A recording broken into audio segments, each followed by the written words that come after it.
ओम नमो भगवते वासुदेवाय। वैशाख महात्म 29वां अध्याय। प्राचीन समय में कश्मीर देश में देवव्रत नाम का एक ब्राह्मण था। उसकी मालिनी नाम की एक पुत्री हुई। वह कन्या सत्यशील नाम वाले विद्वान ब्राह्मण को ब्याही गई। वह उसके साथ विवाह करके उसे अपने साथ यवन देश में ले गया। लेकिन वह मालिनी अत्यंत दुष्टा थी। वह रूप यौवन वाली कभी भी अपने पति की प्रिय नहीं हुई। वह निष्ठुर, सदैव अपने पति से द्वेष रखती थी। अपने पति को वश में रखने के लिए उसने दूसरी स्त्रियों से वशीकरण मंत्र पूछा। तब उन्होंने उसे बताया कि हमने तो अपने पति को वशीकरण औषधि से वश में कर लिया है, तू भी योगिन के पास जा, वह तुमको दिव्य औषधि देगी जिससे तुम्हारा पति अवश्य वश में हो जाएगा। उनके कथनानुसार वह योगिनी के मंदिर में गई जहां पर कुटी में 100 स्तंभ बने हुए थे। इस प्रकार उस मालिनी ने वहां पहुंच मन को वश में कराने वाले मंत्रों के लिए प्रार्थना की। फिर उसने हीरा जड़ी हुई स्वर्ण की अंगूठी उस योगिनी को भेंट की। योगिनी उसे पति के अपमान से दुखी हृदय जानकर कहने लगी कि यह रक्षा चूर्ण तुमको देती हूँ। यह संपूर्ण प्राणियों को वश में करने वाला है।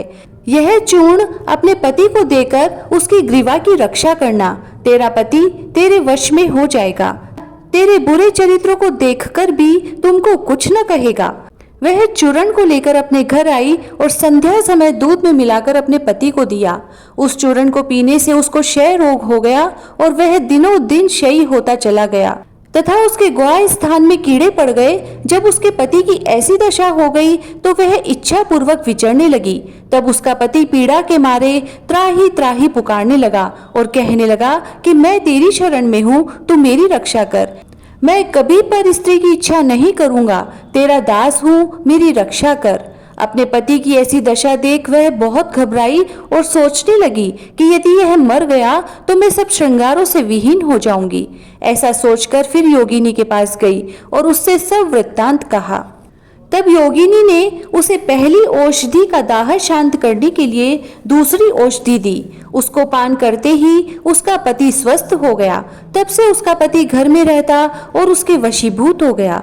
घर में काम के बहाने कई व्यभिचारी तथा कामी उसके घर आते रहते, परंतु उसको अपनी स्त्री के आगे कुछ भी कहने की शक्ति न थी। इसी पाप के कारण उसके सारे शरीर में कीड़े पड़ गए और उस मालिनी के आंख, कान और जीवा में छेद हो गए। उसके स्तन कट गए, अंगुलियां गलने लगी, पैरों से लूली हो गई और ऐसे कष्ट भोग कर कुछ दिन पश्चात दुखी होकर मर गई और नरक भोगने लगी। 15,000 वर्ष तक त्राम भांड नामक नरक में दग्ध होती रही। फिर 100 जन्म तक कुत्ते की योनि में पड़ी रही। देवयोग से जब कर्म फल पूरा हो गया तो वैशाख मास की संक्रांति में शुक्ल पक्ष की द्वादशी के दिन पदम बंधु का पुत्र नदी में स्नान कर पवित्र हो गीले वस्त्रों से ही घर आया। वहां तुलसी वृक्ष के पास उसने पैर धोए। उसी स्तंभ के नीचे वह कुतिया सो रही थी।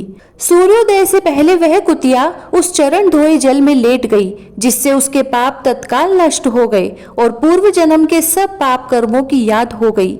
अपने पूर्व कर्मों का वर्णन कर उस मुनि से कहने लगी, हे मुने, वैशाख शुक्ल पक्ष में पुण्यों को बढ़ाने वाली द्वादशी के दिन स्नान दान आदि का जो सुकृत आपने किया है वह मुझे दे दो। इस सुकृत से मेरी मुक्ति हो जाएगी। मैं अत्यंत दीन हूँ, मेरी रक्षा करो। ऐसे वचन सुनकर वह मुनिपुत्र कुतिया से बोले कि अपने किए हुए अच्छे और बुरे कर्मों का फल मनुष्य सुख और दुख के रूप में आप ही अवश्य भोगता है। ऐसे वचन सुनकर कुतिया दुखी होकर ऊंचा मुख करके जोर जोर से कहने लगी और उसके पिता पदम बंधु से कहने लगी, मैं आपके द्वार पर पड़ी रहने वाली कुतिया हूँ, आपका जूठा टुकड़ा खाती रहती हूँ, आप मेरी रक्षा कीजिए। क्योंकि महात्मा गृहस्थियों को जो उनके द्वार पर उनकी शरण में पड़े रहते हैं उनका उद्धार करना उनका परम कर्तव्य है, ऐसा भेद जानने वालों ने कहा है। चांडाल कुत्ता सदा गृहस्थियों की दया के पात्र हैं, अतः आप मुझ मूर्ख का उद्धार करो। ऐसे कुतिया के वचन सुनकर पदम बंधु घर के बाहर आया और पूछने लगा कि क्या बात है। तब उसके पुत्र ने सब कथा वर्णन की। पुत्र के वचन सुनकर वे विस्मय के साथ कहने लगे कि मेरा पुत्र होकर तूने ये क्या कहा। साधुओं को ऐसे वचन कहने उचित नहीं है। संपूर्ण प्राणी परोपकार के लिए ही हैं। चंद्रमा, सूर्य, पवन, पृथ्वी, अग्नि, जल, चंदन, वृक्ष और महात्मा सभी परोपकार में लगे रहते हैं। दधीचि ऋषि ने दैत्यों को अति बलवान जानकर अपनी हड्डियां निकालकर देवताओं को दे दी थी। जब भूखे श्वान ने कबूतर को पकड़ लिया तो राजा शिवी ने अपना मांस काटकर श्वान को दे दिया था। जिमुत नामी राजा ने गरुड़ के लिए अपने प्राण दे दिए थे। इसीलिए विद्वान ब्राह्मण को तो सब पर दया करनी चाहिए। इस प्रकार वह ब्राह्मण कुतिया से कहने लगा कि मैं तेरे निमित्त प्रतिज्ञा करता हूँ कि तू मेरे द्वादशी के पुण्य के पापों से छूटकर विष्णु लोक को जा। श्रुतिदेव जी कहते हैं कि राजन, वह कुतिया अपने शरीर को त्याग स्वर्ग में जाकर अनेक प्रकार के भोगों को भोगती हुई वैशाख शुक्ल द्वादशी के प्रभाव से स्वर्ग को गई। 29वां अध्याय समाप्त। जय श्री राधे।